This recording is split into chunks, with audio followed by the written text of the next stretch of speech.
रामलला अपने घर में जाएंगे, इससे बड़ी खुशी की चीज क्या हो सकती। और इसके लिए नागपुर से ये कढ़ाई जाएगी और कढ़ाई में हम सूजी का हलवा बनाएंगे, जिसे हम राम हलवा कहेंगे या सूजी हलवा कहेंगे या राम के प्रसाद का हलवा कहेंगे। और ये तकरीबन 7,000 किलो बनाने का मानस है। রাম মন্দিরে আসার নিমন্ত্রণ পেয়ে হঠাৎ কেঁদে ফেললেন এক ব্যক্তি, যিনি হিন্দু ধর্মের নয় ইসলাম ধর্মের মানুষ। নিমন্ত্রণপত্র হাতে পেতেই কান্নায় ভেঙে পড়েন সেই ব্যক্তি। কে ইনি এবং তাকে কেন আলাদাভাবে নেমন্তন্ন করা হলো? রাম মন্দির উদ্বোধনের সময় আরও এগিয়ে আসছে, ফলে মানুষের আনন্দের সীমা ছাড়িয়ে যাচ্ছে। অথচ এবার যে ঘটনা ঘটল তা সবাইকে চিন্তায় ফেলেছে।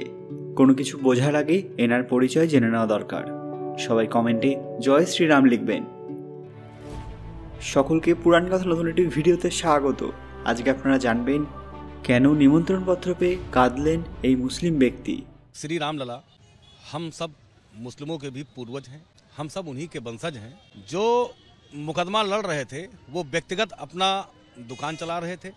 पूरा देश मुकदमा नहीं लड़ रहा था, पूरे देश का मुस्लिम समाज मुकदमा नहीं लड़ रहा था। और खासकर अयोध्या में कुछ लोग मुकदमा लड़ रहे थे, सभी लोग नहीं लड़ रहे थे। ভিডিওতে এগোনোর আগে সবাই কাইন্ডলি আমাদের চ্যানেলটি সাবস্ক্রাইব করে নেবেন। আগামী 22শে জানুয়ারি অযোধ্যায় যে মাটিতে উদ্বোধন হবে আমাদের প্রিয় রাম মন্দিরের, যেখানে রামলালার প্রাণ প্রতিষ্ঠা হবে, কয়েকশো বছর ধরে সেখানেই ছিল বাবরি মসজিদ। ফলে বিভিন্ন ধরনের সংঘর্ষ বিভেদ লেগেই ছিল।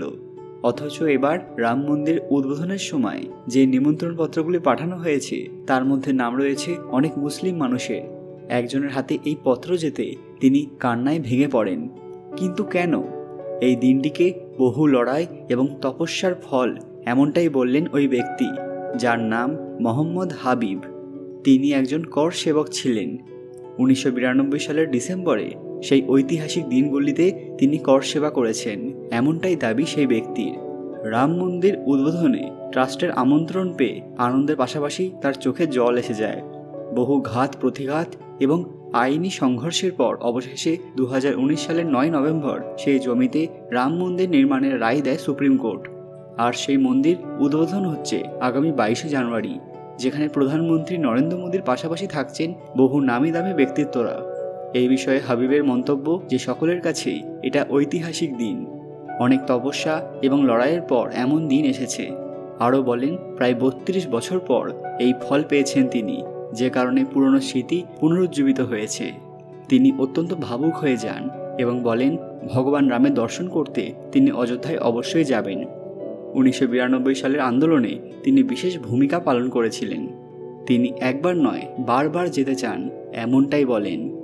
আপনারা জানলে অবাক হবেন, শুধু ওই ব্যক্তিকে নয়, মুসলিম সম্প্রদায়ের বহু মানুষকে রাম মন্দির উদ্বোধনের দিন নিমন্ত্রণপত্র পাঠানো হয়েছে। রাম জন্মভূমি বাবরি মসজিদ মামলায় মুসলিম পক্ষের আইনজীবী ইকবাল আনসারিকে আমন্ত্রণ জানানো হলো তীর্থক্ষেত্র ট্রাস্টের তরফে। ইকবাল আনসারি জানিয়েছেন যে তিনি ওই দিন মন্দির উদ্বোধনে থাকবেন। ইকবাল আনসারির বাবা হাসিম আনসারি ছিলেন রাম জন্মভূমি বাবরি মসজিদ বিতর্কের সবচেয়ে পুরনো আইনজীবী।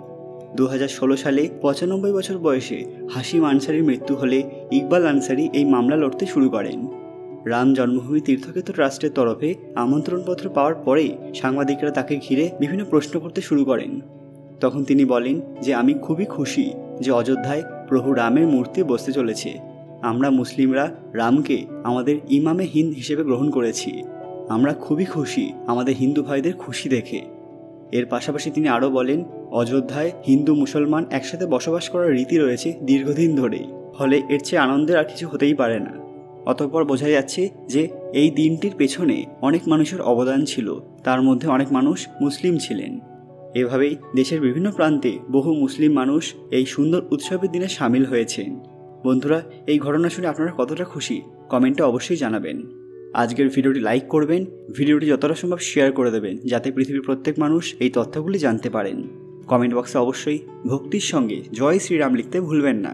আপনারা কারা কারা শ্রীরাম মন্দির উদ্বোধন দেখতে যাচ্ছেন কমেন্টে অবশ্যই জানাবেন।